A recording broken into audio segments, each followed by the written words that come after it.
You're on. Let us push spacebar to go to the next Yes, you just push spacebar. Okay, great. Yep. Okay, great. So welcome. Hi, I'm Jhe Russell. I'm a dancer, a rapper, a choreographer, and a grad student. This is Birds of Light, Astrology, Ballet, and Hip Hop. We're going to explore the influence of astrology through ballet and in music. And so I won a grant for NEFA, New England Foundation for the Arts. And one of the questions was, how does this work reflect cultural and aesthetic diversity and or push my aesthetic boundaries? So basically, I looked at the astrology as basically all of us have a zodiac sign, and there are different kinds of zodiac signs, from Aries to Pisces. Each has a different understanding. And so what this Birds of Light song will do is help to get people to realize that there's more going on than just things down on this earthly level. If we go to the stars, there's many different energies.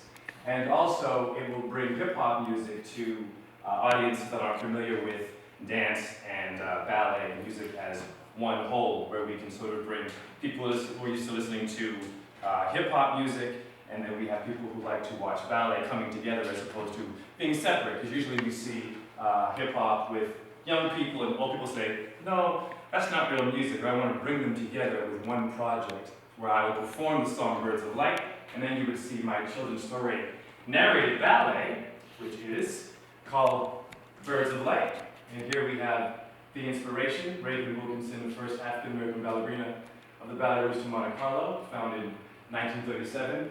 Miss Wilkinson actually experienced very intense racism when the Ballet Rouge toured Atlanta. The KKK actually came to her show, and she still is today and is a breath of fresh air. And ironically, one of her famous ballets is Les Sophie, and Sylph means spirit, and spirit means breath, and she is a breath of fresh air. I also experienced racism with the Boston Ballet. I was told I couldn't do the Nutcracker, the role of Fritz, because I was black, and my mom fought for me, so it's all about overcoming adversity, which is what the story Birds of Light is all about. And here we have my beautiful dancers from Southeastern School of Ballet. These are all the characters inspired by astrology. Here's the sun, golden niece.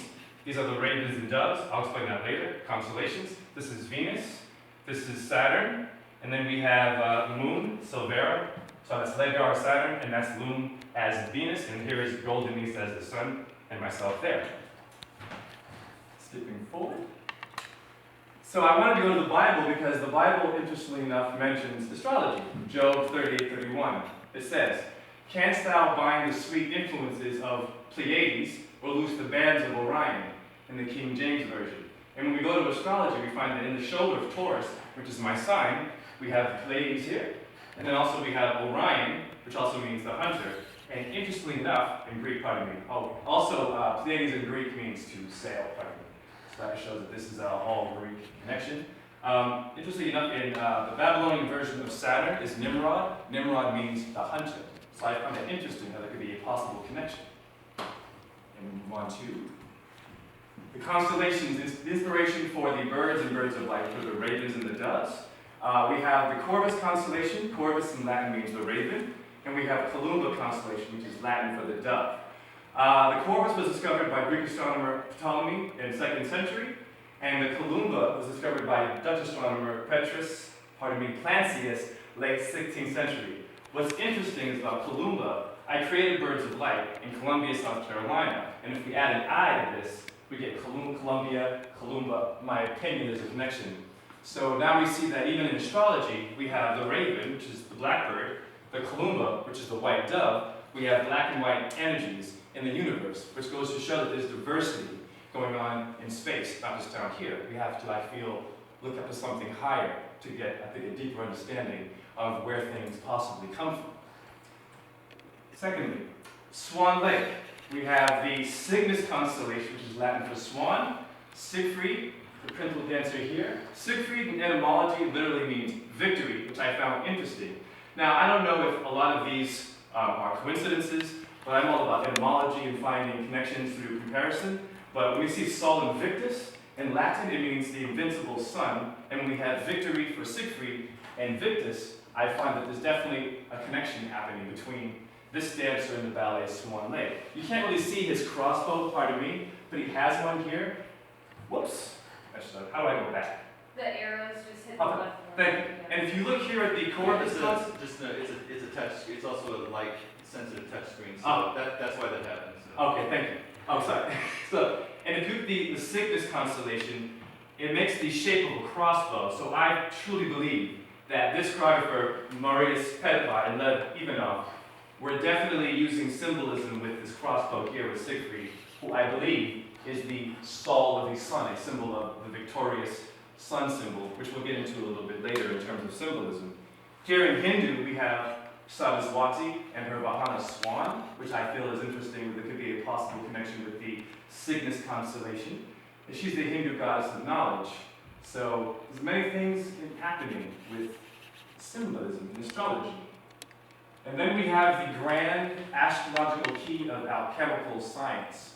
Thomas H. Burgoyne, who's a Hermetic syncretist, his book Light of Egypt. Here, it's hard to see these names, but this is the 4 points. Like in the Bible, we have the 4 Gospels, we have the 4 seasons. In the alchemical zodiac, we have the bull, Taurus. Oops, pardon me. Sorry. We have the bull, Taurus here. We have the sylph, as in Les Sophie in the middle. We have here man as the Aquarius. We have the eagle, or it's also known as Scorpio. And then we have the lion, Leo. In between the bull and the man with the water is the sylph. And so here we have Les Sophie, the lead dancer, choreographed by Michael Fokine. There's only one man in this ballet. And I thought, interesting, could there be a connection where this guy is a symbol of Aquarius dancing with his sylphs, since sylph means spirit, and in Latin spiritus means breath, once again Raven's famous ballet, which I find very interesting. So the whole point of my bringing these together is to just illuminate astrology and to bring down all these connections that I find are very unique. Then we have the ballet Apollo and Shiva. For balancing, Apollo was a turning point. Nancy Golder is a reviewer. I find it interesting because Apollo means the sun. Apollo with his muse is choreographed by George Balanchine. If you notice here, if you see the leg formation, these are rays of light, for sure, in my opinion, physically. And then we have Shiva here with these arms stretched out. Just to give you an idea that there's definitely, in my opinion, these connections with ancient symbolism and astrology hidden with ballet. So my whole point is to hopefully illuminate that there are things happening in dance that we can talk about through astrology by showing pictures and looking at etymology. Moving forward. This is on nasa.gov, the moons of Saturn. Interestingly enough, a lot of the moons of Saturn have Greek names. For example, we have all the way down here, Dion. There's a famous ballet called Dion and Actaeon, choreographed by Marius Petpa, 1868. And what's not on here is a comet called 81 Terpsichore. Interestingly enough, Terpsichore is Apollo's muse. So when Balanchine, thank you, was choreographing Apollo, I definitely believe that we have to acknowledge that this comet, discovered by Ernst Wilhelm Tempel, could have been inspiration for him, once again, in the stars.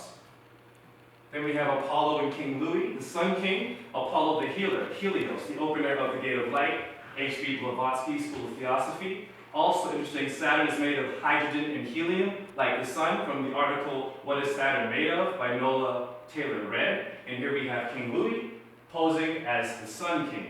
So Saturn and the Sun are kind of interchangeable. It's a bit complicated. We won't get into all of that for this moment. Then we have in Giselle, Master Hilarion. He's an ascended master, the 5th ray of truth and science.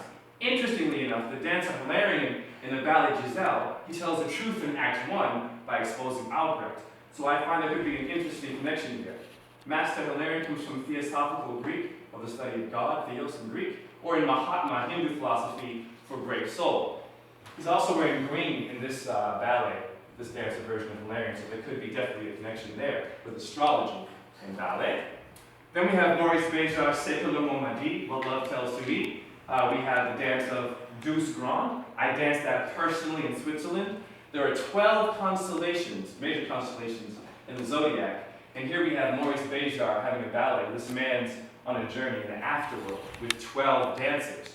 And then Christ had 12 apostles. There could be a connection. So once again, it's a bit heady, but if you keep sort of just looking at the numbers and the acknowledgement of astrology, it's there. Lastly, the hip-hop connection. Tupac was a dancer, Baltimore School of the Arts, 1980s, dancer role, the Mouse King from the ballet Nutcracker. He actually says this in his film Resurrection. And here we see Tupac actually in a ballet class.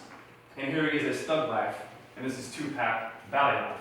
So this goes to show be seen as a gangster or a pimp doesn't have any culture. So hopefully what I can do by rapping and opening up my show by showing you that, hey, a dancer who choreographs can rap. And then we have the story ballet that follows after that brings two worlds together through the beautiful world of astrology. And that is my presentation.